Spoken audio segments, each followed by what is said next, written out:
Hello बच्चों, तो कैसे हैं आप? आई होप आप सभी बहुत अच्छे होंगे, आपकी स्टडीज भी बहुत अच्छे से चल रही होंगी। मैं प्रियंका आपका चक ट्यूटोरियल में स्वागत करती हूँ और आज आप सभी को मेरी तरफ से हैप्पी फ्रेंडशिप डे। मैं आपको इसलिए विश कर रही हूँ क्योंकि आजकल का वो दौर नहीं रहा है कि जब टीचर्स स्ट्रिक्ट हुआ करते थे। आजकल टीचर्स भी बच्चों के साथ काफी फ्रेंडली रहते हैं। फ्रेंडशिप और फ्रेंडली होना भी चाहिए। क्यों होना चाहिए? क्योंकि अगर फ्रेंडली नहीं रहेंगे तो जो बच्चे हैं आजकल के, वो बॉन्डिंग नहीं बना पाते हैं टीचर्स के साथ, और टीचर्स के साथ जब बॉन्डिंग नहीं बना पाते हैं तो वो चीज़ों को अच्छे से समझने में भी आनाकानी करते हैं। यानी कि बच्चों को आजकल क्या चाहिए कि जब तक उनका फेवरेट टीचर ना हो तब तक उन्हें पढ़ने में मजा नहीं आता है। तो इसीलिए टीचर के लिए भी थोड़ी सी अब मेहनत बढ़ गई है कि टीचर को भी बच्चों का फेवरेट होना बनना पड़ता है। भले हम ये नहीं कह रहे कि मोस्ट फेवरेट हो, बट हाँ थोड़ा बहुत कि क्लास में अगर टीचर आ रहा है और वो बच्चों को पसंद है तो बच्चे बहुत ध्यान से लेक्चर को सुनते हैं। तो इसी वजह से आप सभी को हैप्पी फ्रेंडशिप डे, क्योंकि आप सभी मेरे दोस्त हैं। एक तरीके से आप सभी हर एक टीचर के फ्रेंड्स हैं, राइट? ओके, एंड सॉरी आजकल आपका जो है कुछ दिनों से मैं नहीं वीडियोस अपलोड कर पा रही थी because of some health issues. तो आज आपका जो है फिर से हम एक काफी लंबे अंतराल के बाद एक काफी जो है लंबा जो है टाइम इंटरवल हो गया, उसके बाद में आज हम वीडियो अपलोड कर रहे हैं। तो चलिए, तो आज हम सबसे पहले बात करेंगे डीएनए के पैकेजिंग की। अच्छा, उसको बताने से पहले आपको पता है कि जो सेल होती है, हमारी सेल में न्यूक्लियस होता है, राइट? ये आपको पता है। और इसी न्यूक्लियस में अगर हम बात करें तो हमारा ये क्रोमेटिन थ्रेड पाया जा रहा है। और क्रोमेटिन थ्रेड हम क्या कह रहे हैं कि यहाँ पे तो डीएनए प्रेजेंट है क्रोमेटिन थ्रेड में, राइट? अब अगर हमारा डीएनए प्रेजेंट है तो हम यहाँ पे पहली चीज आपको एक चीज क्लियर कर दे साफ साफ। आप लोगों को ये पता है कि सेल जो होती है वो माइक्रोस्कोपिक होती है ना? सेल माइक्रोस्कोपिक होती है, ये सबको पता है। अब जब सेल माइक्रोस्कोपिक है तो हम सेल को अपने नेकेड आईज से नहीं देख सकते, है ना? और अगर हम सेल को नहीं देख सकते तो इसका मतलब सेल के इंटरनल जितने भी पार्ट्स हैं हम उनको भी अपने नेकेड आईज से नहीं देख सकते, है ना? तो यहाँ पे हम अब बात करेंगे किसकी? हम यहाँ पे देखो, आपको हमने पहले बताया था कि जो डीएनए है, लाइक सपोज हमने ये डीएनए एक बनाया है ना, डबल स्टैंडर्ड डीएनए, और ये हमने सपोज बेस पेयर बनाया, और हमने आपको बताया था कि दो बेस पेयर के बीच का जो डिस्टेंस है 0.34 नैनोमीटर था, है ना? 0.34 नैनोमीटर, या फिर आप इसको 3.4 एंगस्ट्रॉम भी लिख सकते हो। ये चीज हमने बताई थी कि जो डीएनए है उसमें दो बेस पेयर के बीच का जो डिस्टेंस है वो कितना बताया था? 0.34 नैनोमीटर बताया था। ओके, अच्छा, और इसके अलावा आपको एक और चीज अगर याद हो, एक और हमने पैरामीटर बताया था। हमने आपको बताया था कि ह्यूमन सेल में अगर हम डिप्लॉयड सेल की बात करें तो उसमें 6.6 इंटू 10 की पावर 9, है ना? 9 अगर हम बात करें तो हम इसको मीटर में लिखा हुआ है, ये 6.6 इंटू 10 की पावर 9 मीटर, ठीक है? ये क्या है? ये हमने बात की है डिप्लॉयड कंटेंट। ये डिप्लॉयड सेल है किसकी? Human cell. जो ह्यूमन सेल है उसमें नंबर ऑफ न्यूक्लियोटाइड कितने हैं? नंबर ऑफ न्यूक्लियोटाइड हमने आपको बताया था, ये हम मीटर अभी हटा दे रहे हैं। हमने आपको कितना बताया था ह्यूमन सेल में कि डिप्लॉयड जो सेल होगी उसमें नंबर ऑफ न्यूक्लियोटाइड कितने होंगे? वो होंगे, हमने आपको लिखा था बेस पेयर्स में कि डिप्लॉयड सेल, सपोज ये डिप्लॉयड सेल है, अगर ये डिप्लॉयड सेल है और डिप्लॉयड सेल में ये जो डीएनए आपका यहाँ पे प्रेजेंट होगा ये पूरा होल, तो यहाँ पे नंबर ऑफ बेस पेयर कितने प्रेजेंट होंगे? 6.6 इंटू 10 की पावर 9 बेस पेयर्स होंगे, राइट? अब अगर हम इसको मीटर में कन्वर्ट कर दे, ठीक है, पहली चीज मीटर में हम आपको कन्वर्ट करेंगे तो हम आपको एक चीज बता दें कि 1 नैनोमीटर में 1 बिलियंथ मीटर होते हैं, 1 बिलियंथ मीटर होते हैं, राइट? ओके, और ह्यूमन सेल का हमने आपको बताया कि डिप्लॉयड सेल में कितने बेस पेयर होंगे, इतने बेस पेयर होंगे। अच्छा, इसको हमें हाँ मीटर में करने की रिक्वायरमेंट जरूरत नहीं है, क्योंकि base pair number of base pair बता रहे हैं कि मान लो ये एक पूरा एक डीएनए है, इसमें कितने बेस पेयर है, ये मान लो ये हम कह रहे हैं कि ये पूरी एक हैप्लॉइड सेल का है, तो बेस पेयर कितने, 6.6 इंटू 10 की पावर 9। ओके, और अब यहाँ पे देखिए, ये यहाँ पे आप देखिए कि दो बेस पेयर के बीच के, देखो टोटल हमारे बेस पेयर पता चल गया कि ह्यूमन सेल में इतने होते हैं, और हमें ये चीज अगर पता चल जाए कि दो बेस पेयर के बीच की डिस्टेंस कितनी है, तो उसे मल्टीप्लाई करके हम ये पता लगाया जा सकता है कि जो डीएनए है उसकी लेंथ कितनी है हमारी ह्यूमन सेल में, है ना। ह्यूमन सेल की लेंथ क्या है वो हम पता लगा सकते हैं, राइट। तो इसके लिए सबसे पहले हमें क्या करना होगा, हमें इस 3.4 को, हमें जो एंगस्ट्रॉम है, हमें इसे कन्वर्ट करना होगा मीटर में। जब हम मीटर में इसे कन्वर्ट करेंगे तो मीटर में कन्वर्ट करने पर ये हो जाएगा 3.4 इंटू 10 की पावर -9 मीटर। ओके, कितना हो जाएगा, 3.4 इंटू 10 की पावर -9 मीटर। Okay, clear. और अगर नैनोमीटर में हम लिख देते हैं तो नैनोमीटर में हमारा 0.34 हो जाएगा। खैर उससे कोई खासा फर्क नहीं पड़ेगा, लेकिन हाँ हमें कन्वर्ट एंगस्ट्रॉम को नहीं नैनोमीटर को करना है ना, क्योंकि 1 नैनोमीटर में हमारे 1 बिलियन मीटर है। तो हम यहाँ पे लिख देते हैं, वेट अ सेकेंड,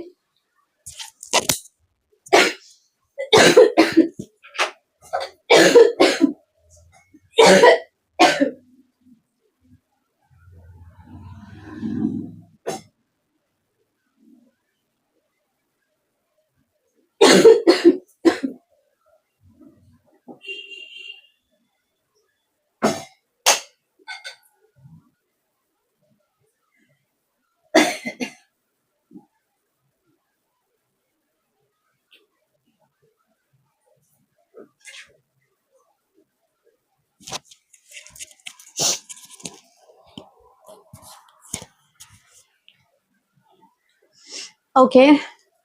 एक्चुअली मुझे थोड़ा सा कोल्ड है, अभी भी वो प्रॉब्लम कर रहा है, नो इशू। ओके, हमने क्या बताया कि 1 नैनोमीटर में,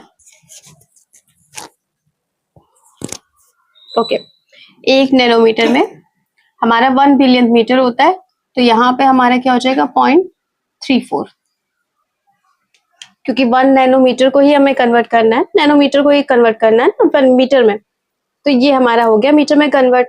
और अब हम इसको क्या करेंगे, मल्टीप्लाई कर लेंगे, यानी कि मल्टीप्लाई करने के लिए हमारे number of base pairs into, इनको मल्टीप्लाई करेंगे किसके साथ, 0.34 इंटू 10 की पावर -9 मीटर, राइट। जब हम इसे मल्टीप्लाई करेंगे तो हमारा ये अप्रोक्स आ जाएगा, ये 2.2 मीटर, अप्रोक्स नहीं एग्जैक्ट डेटा, ये कितना आ जाएगा 2.2 मीटर।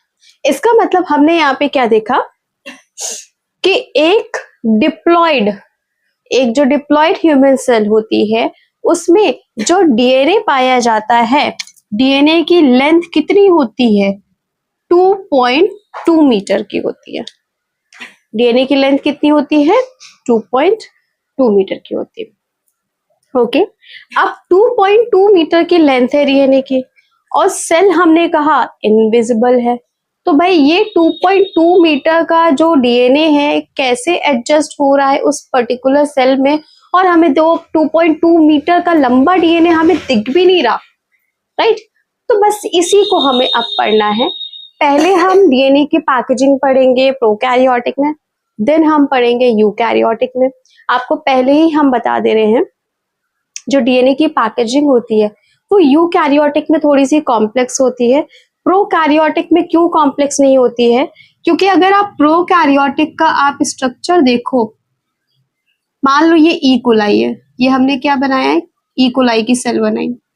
ई कोलाई में आप अगर देखोगे तो ये साइटोप्लाज्म वाला पार्ट है, आपको पता है ना, और साइटोप्लाज्म वाले पार्ट में ही जो जेनेटिक मटेरियल होता है वो क्या होता है, साइटोप्लाज्म वाले पार्ट में ही पाया जाता है। और ई कोलाई है तो ई कोलाई में यानी कि जेनेटिक मटेरियल कौन, डीएनए, डीएनए कहाँ पाया जाएगा?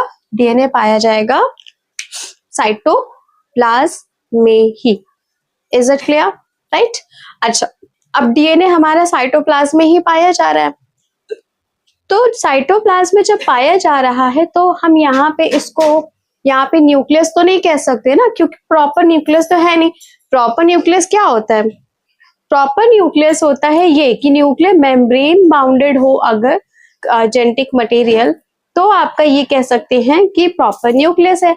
लेकिन यहाँ पे प्रॉपर न्यूक्लियस नहीं है, है ना, लैक ऑफ प्रॉपर न्यूक्लियस, तभी तो हमने इकोलाई को प्रोकैरियोटिक में रखा हुआ है, राइट। अब लैक ऑफ ट्रू न्यूक्लियस यहाँ पर है, प्रोकैरियोटिक सेल है, तो यहाँ पे इसको हम क्या बोलेंगे? हम यहाँ पे इस जेनेटिक मटेरियल को बोलते हैं न्यूक्लियोइड। हम क्या बोलते हैं? न्यूक्लियोइड।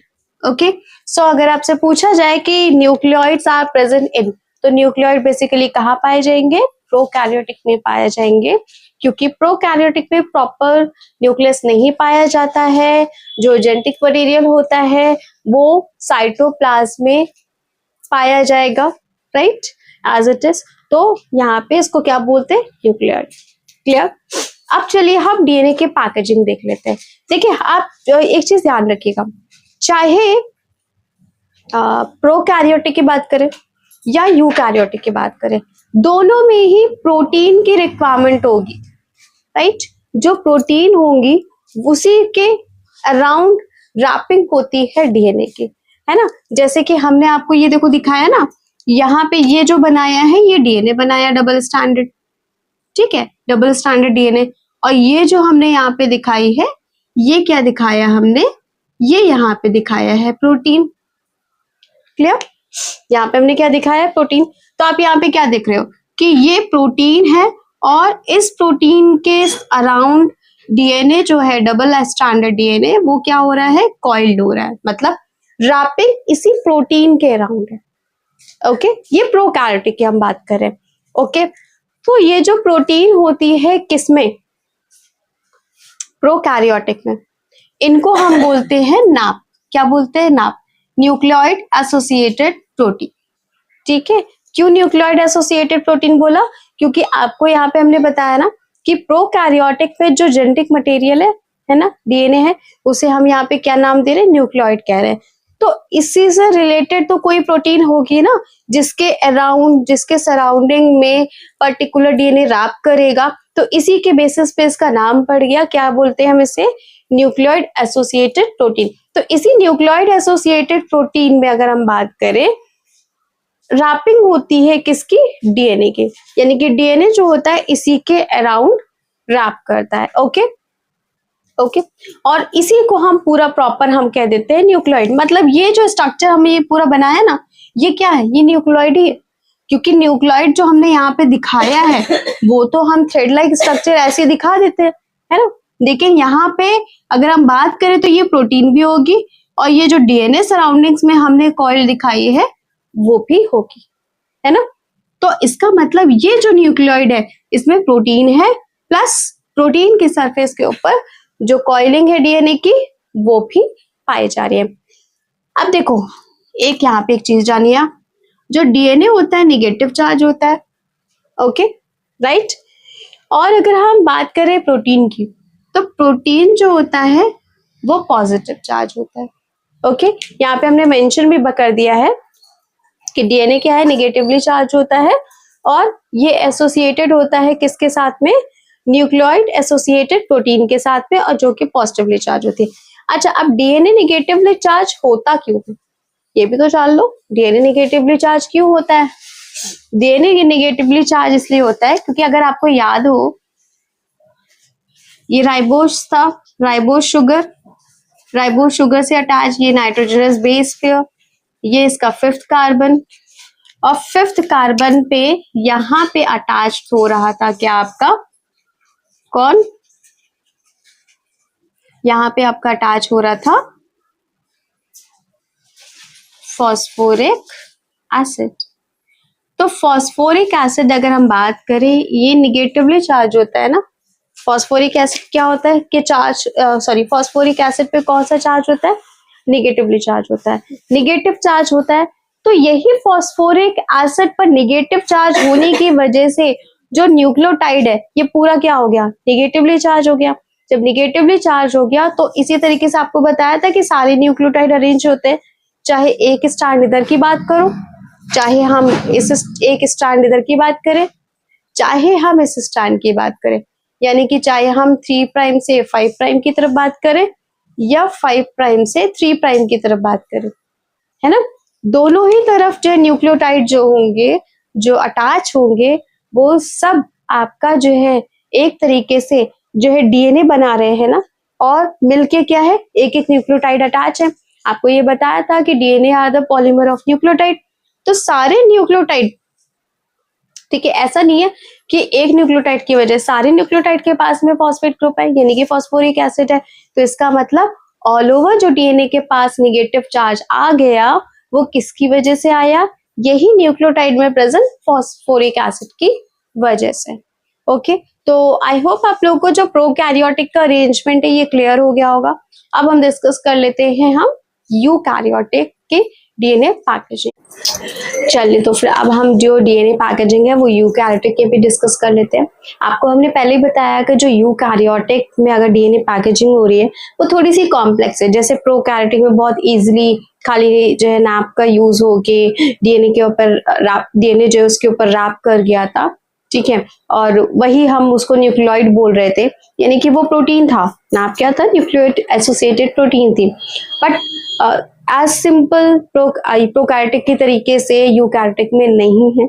क्या अलग है वो हम देख लेते हैं। सबसे पहले हम यहाँ पे बात करते हैं कि जो डीएनए की पैकेजिंग यूकैरियोटिक में हो रही है, राइट, उसे हम यहाँ पे नाम एक दिया हुआ है, उसे हमने कहा हुआ है न्यूक्लियोसोम। क्या कहा है, न्यूक्लियोसोम।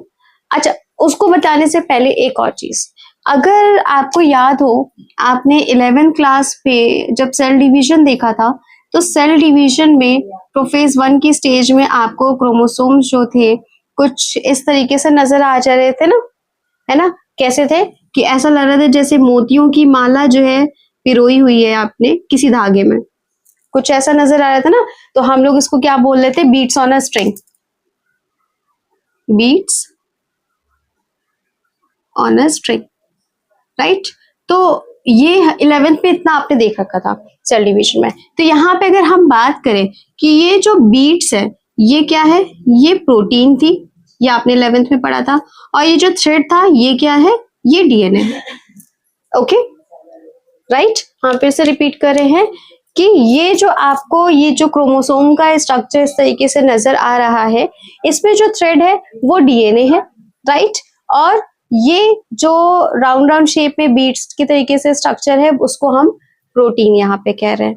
ओके, अब बात आती है कि यही अब हम डिटेल में स्ट्रक्चर हम देखेंगे कि एक्चुअल में ये जो प्रोटीन है, प्रोटीन से डीएनए अटैच है कैसा, है ना। हम प्रोटीन से डीएनए के अटैचमेंट की अगर हम बात करेंगे तो अभी अब हम सिर्फ एक छोटा सा टुकड़ा हम उठाएंगे और इसको हम स्टडी करेंगे कि पर्टिकुलर एक प्रोटीन के ओ यहाँ आसपास ये डीएनए कैसे आया, कैसे रैपिंग हो रही है। तो हम ये पर्टिकुलर एक ही स्ट्रक्चर को हम पढ़ेंगे। ओके, अब एक स्ट्रक्चर को जो हम पढ़ रहे हैं इसी को हम यहाँ पे कहेंगे न्यूक्लियोसोम। यहाँ पे हमने क्या कहा कि प्रोटीन है और प्रोटीन और जो थ्रेड है वो क्या है, डीएनए है। तो इसी को हमने कहा हुआ है इसको क्या, न्यूक्लियोसोम। और जो न्यूक्लियोसोम है उसमें क्या पाया जाएगा, डीएनए पाया जाएगा, और डीएनए के अलावा और क्या पाया जाएगा, प्रोटीन पाया जाएगा। अब कौन सी प्रोटीन पाई जाएगी, वो होती है हिस्टोन प्रोटीन। कौन सी प्रोटीन होती है, हिस्टोन प्रोटीन होती है। अब हिस्टोन प्रोटीन यहाँ पे हमने आगे ऑक्टामर लिखा है, वो अभी हम आपको बताते हैं क्यों लिखा है, राइट। तो फिर से समझ लीजिए कि ये छोटा सा टुकड़ा उठाया बीट्स वाला और उसमें डीएनए था, तो यही इतना हिस्सा इसको हम क्या कहेंगे, न्यूक्लियोसोम कहेंगे। और न्यूक्लियोसोम में क्या होता है, डीएनए होता है प्लस हिस्टोन प्रोटीन होती है। अब बात आती है कि जो न्यूक्लियोसोम टर्म है वो किसने दिया।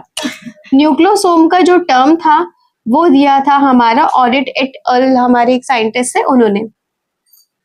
तो न्यूक्लियोसोम का टर्म इन्होंने दिया था, इसके अलावा न्यूक्लियोसोम, ये जो पूरा मॉडल है कि कैसे अरेंज हो रहा है प्रोटीन में, कैसे कॉइलिंग है डीएनए की, ये पूरा कौन सी प्रोटीन है ना, ये सारी चीजें जो बताई थी, ये इलाबरेट किया था कोरेनबर्ग ने। यानी कि न्यूक्लियोसोम मॉडल किसने बताया था?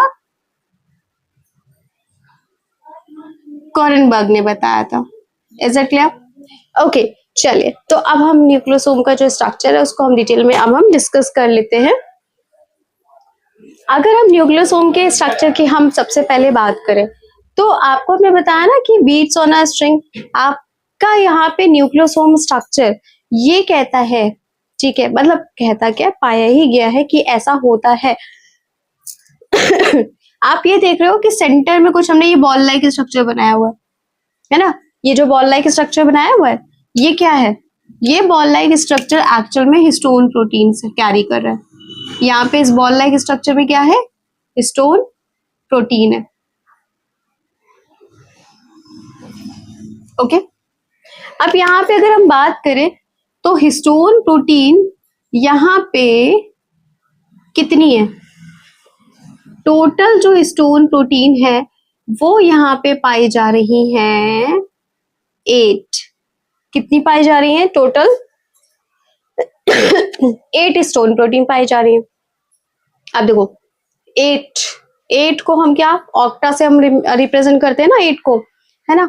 तो अगर 8 को हम ऑक्टा से रिप्रेजेंट कर रहे हैं तो, और वो भी हिस्टोन है, यहाँ पे हमने क्या कहा, हिस्टोन प्रोटीन टोटल नंबर में कितनी है? 8 है। 8 है तो क्या हम इसको हिस्टोन ऑक्टामर नहीं कह सकते? कह सकते हैं ना। क्यों? क्योंकि हिस्टोन प्रोटीन की काउंटिंग ही 8 है। 8 टोटल हिस्टोन प्रोटीन पाई जा रही है जिसमें डीएनए रैप हो रहा है। इसीलिए यहाँ पे क्या लिखा हुआ है कि न्यूक्लियोसोम में क्या पाया जाएगा? डीएनए पाया जाएगा प्लस हिस्टोन ऑक्टामर पाया जाएगा। तो अब आपको समझ में आया होगा हिस्टोन ऑक्टामर हमने किसको बोला कि 8 हिस्टोन प्रोटीन है, उन्हीं के अराउंड जो है रैपिंग होती है डीएनए की। ओके, तो उनको कहा जा रहा है। तो न्यूक्लियोसोम मॉडल में बेसिकली आपने ये देख लिया, ये पाया जा रहा है। अब देखो यहाँ पे हम बात कर लेते हैं, यहाँ पे होता क्या है, यहाँ पे जो प्रोटीन है ये हमने थोड़ा काफी डिस्टेंस पे है, इसको थोड़ा सा इलाज करके डीएनए के पास ही ले आते हैं। सेम ऐसे ही हम इसको कर देते हैं।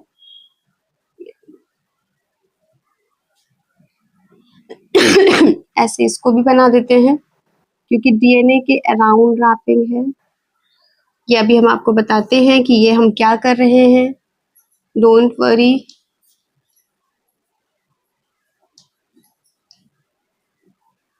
चलिए, अब बात करते हैं कि जो 8 हिस्टोन प्रोटीन है वो कौन कौन सी हिस्टोन प्रोटीन पाई जा रही है।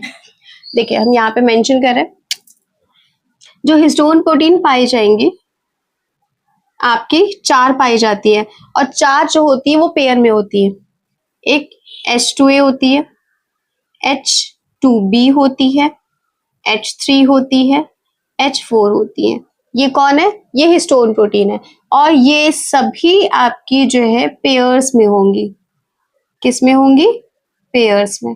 तो यही हमने यहाँ पे ड्रॉ किया है, ये H2A और H2A। अच्छा, एक और चीज देखो, जो न्यूक्लियोसोम मॉडल होता है जस्ट बॉल लाइक स्ट्रक्चर, ऐसे आप समझिए कि जो प्रोटीन है, एक ये प्रोटीन, जस्ट इसके पीछे एक और प्रोटीन होगी उसी का पेयर, या ऐसे आप समझिए कि एक ये प्रोटीन और जस्ट इसी के पीछे एक और प्रोटीन होगी। ये H2A है तो ये भी H2A होगी। ओके, तो पेयर में ऐसे अरेंज है। तो इसीलिए हमने यहाँ पे ये H2A लिखा, और दिखाने के लिए छोटा सा राउंड स्ट्रक्चर यहाँ पे बनाया हुआ है, ठीक है, छोटा सा नजर आ रहा होगा ऊपर, उस पे भी हमने लिखा हुआ है H2A, मतलब ये H2A और इसी के जस्ट बैक में भी H2A होगा, फिर ये H2B, इसी के जस्ट बैक में H2B। Wait a second.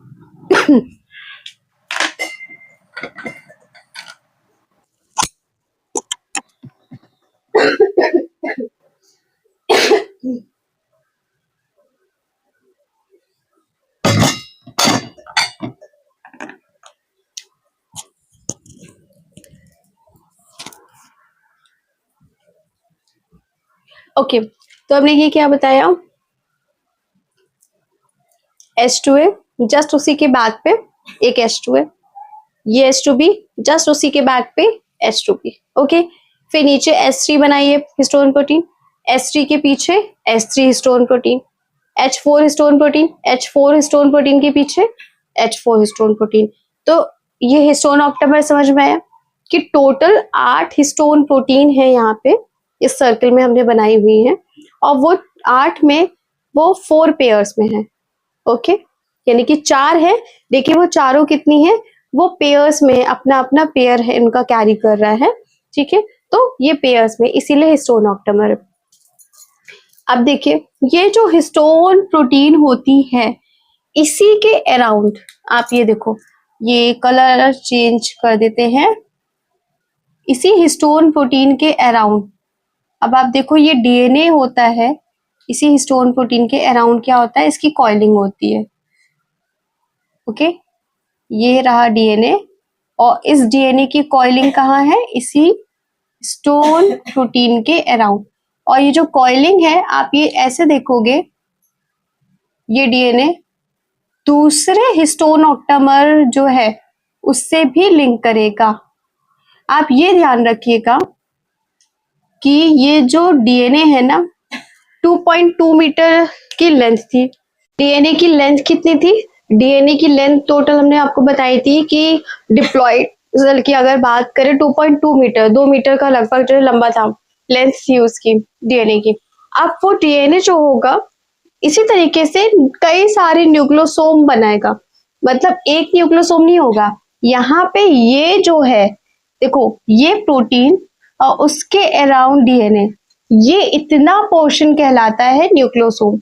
Okay, तो यानी कि इस तरीके से कई सारे न्यूक्लियोसोम होंगे और वो न्यूक्लियोसोम मिलके पूरा डीएनए को न्यूक्लियस पे एक कॉइलिंग की तरीके से नजर आता है। जैसे आपने देखा ना कि जो डीएनए है वो इस तरीके से कॉइल्ड फॉर्म में, अगर हम बात करें तो सेल में पाया जा रहा है ना न्यूक्लियस में, तो न्यूक्लियस में ऐसे कॉइलिंग जो अगर पाई जा रही है वो किसकी वजह से पाई जा रही है, ये न्यूक्लियोसोम की कॉइलिंग है, और ये फिर फर्दर कॉइलिंग है इस तरीके से। अच्छा, आगे हम अभी आपको कॉइलिंग और बताएंगे कि कॉइलिंग होती है, फिर सुपर कॉइलिंग होती है, वो सब चीजें आगे डिस्कस होंगी। तो फिलहाल के लिए ये जो हिस्टोन ऑक्टामर है, इस हिस्टोन ऑक्टामर के ऊपर डीएनए रैप है।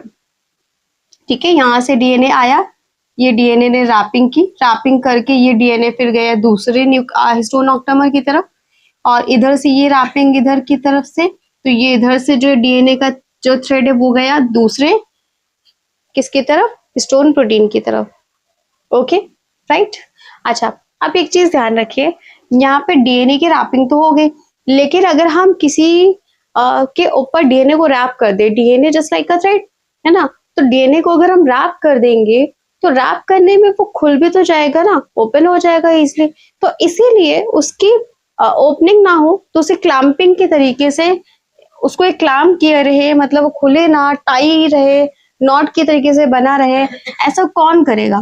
तो ये जो H1 यहाँ पे है ये भी एक तरीके की हिस्टोन प्रोटीन ही है, ये भी क्या है, एक तरीके की हिस्टोन प्रोटीन है, लेकिन ये हिस्टोन ऑक्टामर में नहीं आती है, ये अलग है, और ये सिर्फ और सिर्फ एक क्लैम्प की तरीके से काम करती है ना।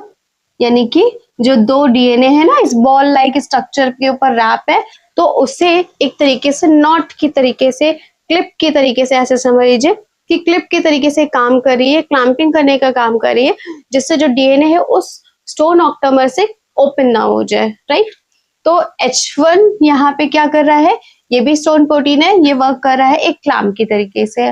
ओके, अच्छा यहाँ पे एक चीज ध्यान रखिएगा, ये जो हिस्टोन प्रोटीन्स है यहाँ पे हिस्टोन ऑक्टामर है, H1 एक हिस्टोन है ना, तो यहाँ पे अगर हम बात करें ये चारों तो आपके इनहेरिट हो जाएंगी, ये चारों क्या होंगी, जब इनहेरिटेंस की बात अगर हम करें, ठीक है, गैमीट का फॉर्मेशन होगा तो ये तो इनहेरिट हो जाएंगी, लेकिन जो H1 होती है ये क्लैम्प के तरीके से ये काम करती है, ये नॉन इनहेरिटेबल है, मतलब ये इनहेरिट नहीं होगी, बाकी जो आपकी हिस्टोन ऑक्टामर है वो इनहेरिट होती है, यानी कि वो पेरेंट से ऑफस्प्रिंग में जाएगी, लेकिन सॉरी ये जो है पेरेंट से ऑफस्प्रिंग में H1 नहीं जाएगी, पेरेंट से ऑफस्प्रिंग में सिर्फ जाएगा क्या, हिस्टोन ऑक्टामर जाएगा। ओके, अच्छा अब अगर हम बात करें तो ये बॉल लाइक स्ट्रक्चर है।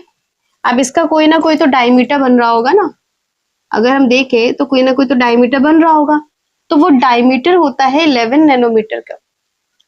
एक न्यूक्लियोसोम मॉडल का अगर हम बात करें, एक न्यूक्लियोसोम का, उसका डायमीटर कितना होगा, 11 नैनोमीटर। फिर एक न्यूक्लियोसोम की हाइट होगी कोई, वो हाइट कितनी होगी, 5.7 से 6 नैनोमीटर की होगी।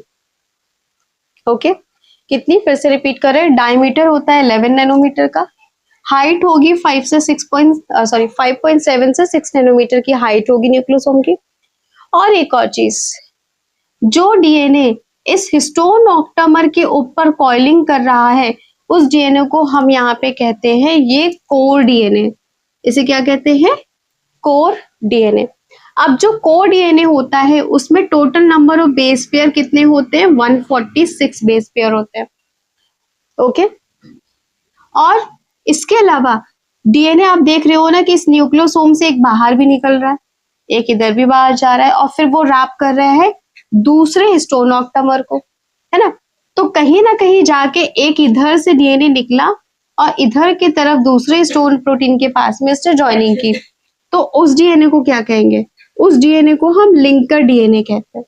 और जो लिंकर डीएनए होता है उसके पास 60 बेस पेयर्स होते हैं। ओके, फिर से बता रहे हैं, जो डीएनए इस हिस्टोन प्रोटीन के आसपास होता है, इसको रैप करता है, उसे कोर डीएनए कहते हैं। वहां पे 146 बेस पेयर पाए जाएंगे। और जो डीएनए लिंकर डीएनए, मतलब जो डीएनए आपका एक तरीके से लिंक कर रहा है दूसरे हिस्टोन प्रोटीन को, चाहे इस साइड में चाहे इस साइड में, तो उसे हम क्या कहते हैं, उसे हम लिंकर डीएनए कहते हैं। और उसमें कितने बेस पेयर होंगे, 60 बेस पेयर। तो ऑल ओवर अगर हम देखें तो एक न्यूक्लियोसोम से कोर डीएनए भी है और लिंकर डीएनए भी निकल रहा है ना।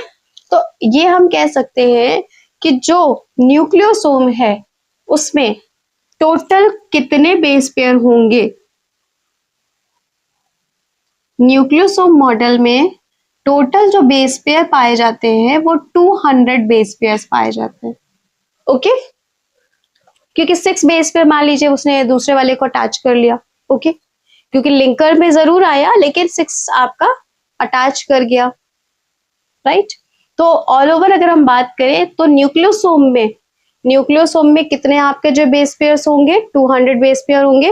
वो 200 बेस पेयर डिवाइड होता है आपका कोर डीएनए में, 146 बेस पेयर होंगे। और लिंकर में अगर हम चले जाए, अगर हम उस 6 को हटा दें तो हमारा कितना बचा, हमारा बचा कितना, 146 माइनस, अगर आप जो है 200 कर लीजिए और 200 आप करोगे तो कितना आ जाएगा, आपका आ जाएगा 54, है ना। तो 54 बेस पेयर अप्रॉक्स मान के चलिए लिंकर डीएनए में हो जाएगा, है ना।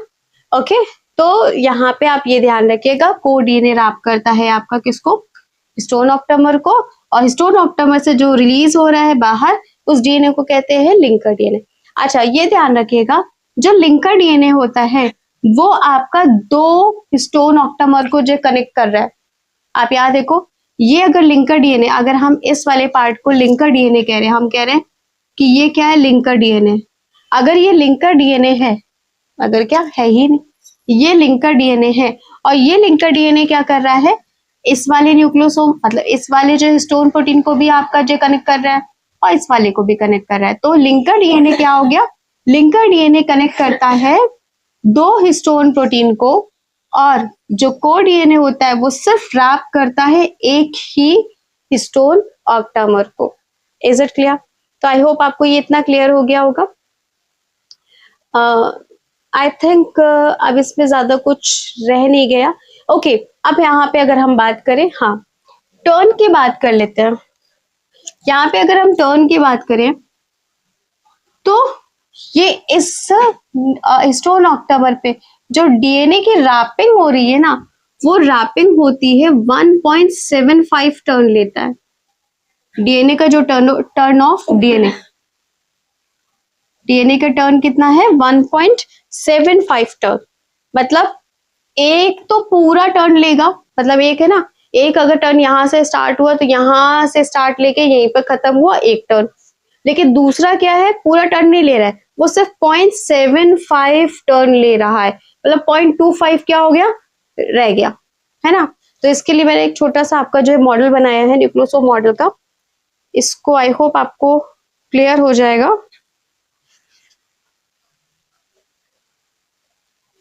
ये कुछ बॉल का दिखे, कुछ इस तरीके से ही आपको जो एनसीईआरटी में मिलता है ना, एनसीईआरटी में अगर आप देखोगे तो कुछ इस तरीके का न्यूक्लियोसोम मॉडल बना हुआ है ना। ये जो मैंने बॉल दिखाई है, बॉल, राइट, ये बॉल क्या है, ये बॉल आपकी क्या है, ये बॉल आपकी है ये हिस्टोन ऑक्टामर।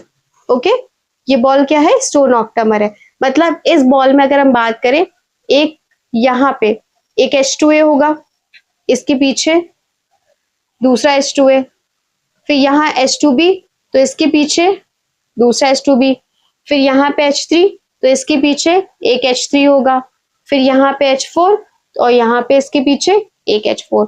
मतलब कि ये जो न्यूक्लियोसोम मॉडल हमने बनाया, इस न्यूक्लियोसोम मॉडल पे बिल्कुल ऐसा ही कुछ बॉल लाइक सा स्ट्रक्चर लगने लगता है जब वो आपका जो बनेगा। कौन? जब डीएनए में जब डीएनए की रैपिंग होगी, किसमें? डीएनए की रैपिंग होगी। ये टेपिंग इसकी रिलीज कर रहा है, ये कोई बात नहीं, इसको हम ऐसे बता देते हैं। अच्छा चलिए तो अब आप देखो, यहाँ पे ये जो डीएनए की रैपिंग है ना इस पूरे बॉल पे, है ना, यानी कि ये जो पूरा कौन, ये हिस्टोन ऑक्टामर। तो हिस्टोन ऑक्टामर पे जो ये रैपिंग है, ये किसकी है? ये पूरा ये जो रैप है, ये पूरी रैपिंग ये किसकी है? ये कोर डीएनए। हिस्टोन ऑक्टामर पे जो रैपिंग है ये कोर डीएनए है। ओके, और फिर ये देखो यहाँ पे जो मैंने तीली दिखाई है ना माचिस की, ये माचिस की तीली ये क्या है? H1 हिस्टोन प्रोटीन है। H1 हिस्टोन प्रोटीन क्या कर रहा है? एक क्लैम्प की तरीके से काम कर रहा है। देखो ये दो डीएनए है ना, ये दो डीएनए है, यहाँ से एक यहाँ से रिलीज हुआ, एक यहाँ से, और फिर यहीं से जाके ये किसी दूसरे को, और फिर यहाँ से जाके ये किसी और को जो है अटैच कर रहा होगा हिस्टोन प्रोटीन को। ओके, तो यहाँ पे ये वेट अ सेकेंड, ओके फिर से बता रहे हैं, ये जो कोर डीएनए है, और कोर डीएनए के अलावा, सॉरी, ये यहाँ से देख रहे हो ना आप, ये छोटा सा ये जो कोई यहाँ पे ये और ये आपका डीएनए टाइप में हमने निकाला है, तो ये जो डीएनए होगा ये लिंकर डीएनए कहलाएगा। ये जो डीएनए होगा लिंकर डीएनए। अब ये जो आया ये किसी और न्यूक्लियोसोम को अटैच कर रहा होगा, मतलब किसी और हिस्टोन प्रोटीन को। ये वाला होगा, ये पीछे से राउंड लेके फिर ये इधर किसी और न्यूक्लियोसोम मॉडल को अटैच कर रहा होगा। और प्लस इन दोनों को अगर हम बात करें तो यहाँ पे अगर हम बात करें तो हमने एक ये बॉन्डिंग यहाँ पे दिखा दी है ना, कि ये किसी से हमने स्टिक कर रखा है दोनों को, है ना। लिंक कर तो बनेगा आगे जाके, बट यहाँ पे हमने ये जो स्टिक दिखा रखी ये हमने H1 को दिखाने की कोशिश की है कि ये क्या है, H1 हिस्टोन प्रोटीन है जो क्लैम्प के तरीके से काम कर रही है। ये जो डीएनए है दोनों, है ना, ये जो दोनों डीएनए आप यहाँ पे देख रहे हो, दोनों की जो थ्रेड्स यहाँ से एक इधर से आ रहा है, ये रैपिंग हो रही है, और रैपिंग होने के बाद भी ये खुल ना जाए इसीलिए इसने क्या किया है, इसको क्लैम्प कर दिया। ठीक है, तो मैंने इसको बनाने की कोशिश की है। आई होप आपको ये क्लियर हो रहा होगा। एनसीईआरटी का सेम ऐसे ही आपका न्यूक्लियोसोम मॉडल है। और प्लस एक और चीज देखो, इसमें ना आपको 1.75 टर्न नजर आएगा। 1.75 टर्न आपको कैसे नजर आएगा वो मैं यहाँ पे दिखाते हैं आपको।